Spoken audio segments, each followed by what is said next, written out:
Report mula sa Campo Aguinaldo. Ang Armed Forces of the Philippines ererespeto ang democratic process sa harap ng impeachment complaint laban kay Pangulong Bongbong Marcos. Report ni RH52, Edniel Parosa. Edniel. Lakay at Sister L, ginagalang ng militar ang pagulong ng demokrasya sa harap ng mga impeachment complaint laban sa kanilang Commander-in-Chief na si Pangulong Bongbong Marcos.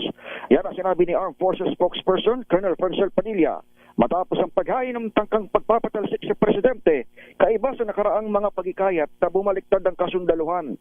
Tiniyak ni Padilla na mananatiling non-partisan at apolitical ang AFP at hayaan nilang usapin sa mga kaukulang ahensya ng gobyerno.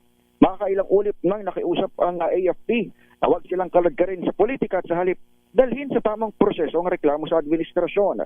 Inilutang din ng militar na may namamonitor silang pagsubok na siraan ang kanilang hanay bago anibersaryo ng EDSA Revolution ngayong buwan na ito ng Pebrero.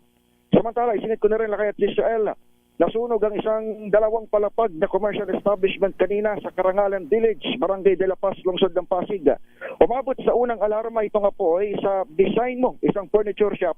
Pero naapula rin bago alas 8 ngayong umaga. Isa sa mga empleyado ang sugatan sa paa, nangangasipain ang pintuan ng gusali para makalabas.